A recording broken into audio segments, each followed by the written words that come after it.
students, we're going to do a little backyard chemistry today. I have my lovely daughter acting as my lab assistant. She's going to help me out as we look at hydrogen peroxide. Hydrogen peroxide is stored in brown bottles because it reacts when it's in sunlight. And I'll show you that chemical reaction. You have hydrogen peroxide, H2O2, and in light it will break down into water, H2O, and oxygen. So we're going to look at that reaction today. Oh, and by the way, part of your assignment will be balancing that equation. So first off, I'll get Molly to measure us out half a cup of hydrogen peroxide.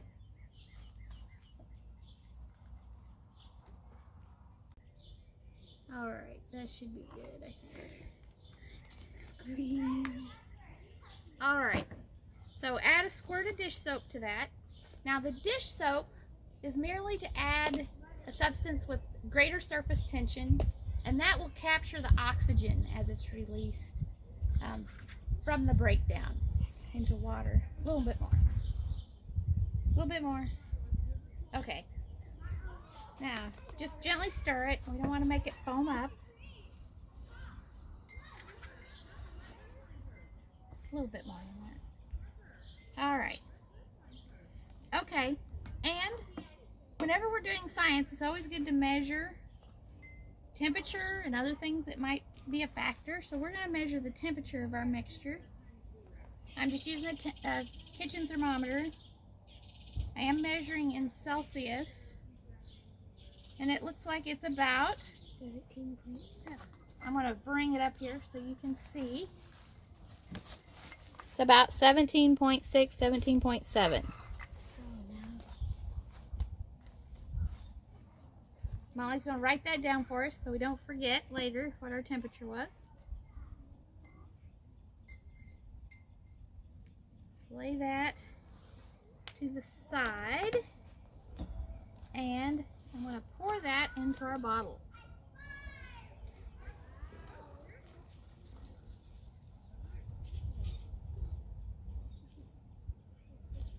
All right, so that made a little bit of foam just in pouring, but we'll watch this.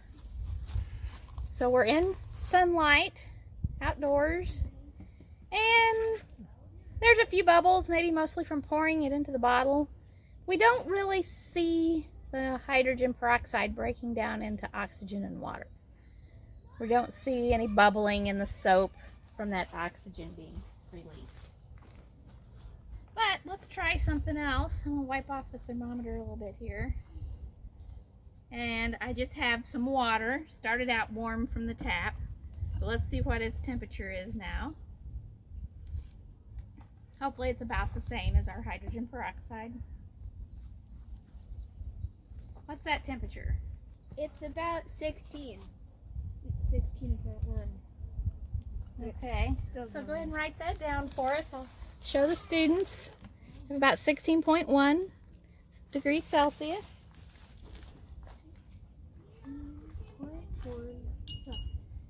Now, if you might recall, if our reaction to occur, it has to have enough energy, called the activation energy, to cause the chemical reaction to occur. Now, we don't have much reacting going on with just sunlight, so if you recall, you can add a catalyst to speed things along and lower that activation energy. And our catalyst for this reaction is common everyday yeast, just from your kitchen. I'm going to dissolve it in this cup of water. Got it.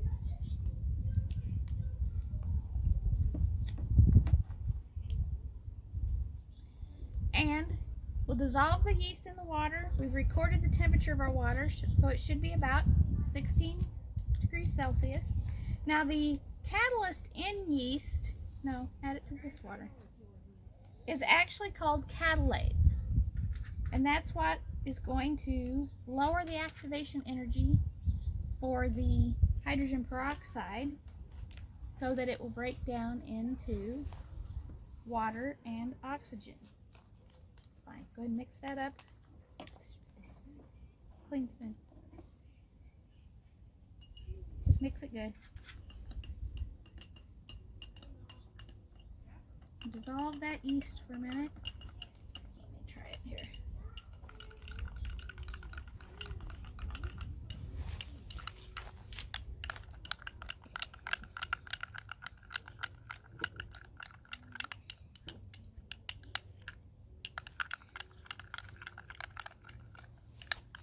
It's mostly dissolved. Now it actually says to let this rest for 5 minutes, but we're just going to go ahead and try it and see if it will work.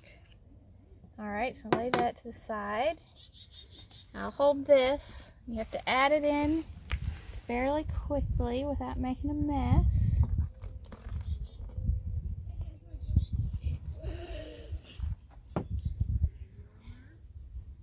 Now there's definitely more foam coming out of that bottle than was just created by stirring up the yeast.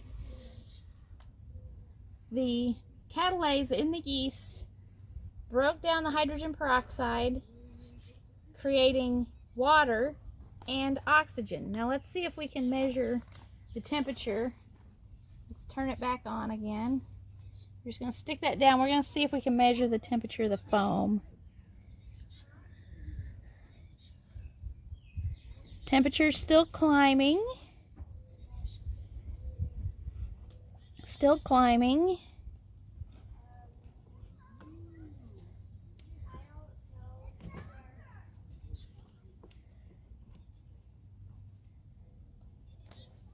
It's about to stabilize. Maybe. So we made it to about 32, yeah, looks like about 32 degrees for our ending temperature. Now, that's definitely warmer than the 2 ingredients we mixed together.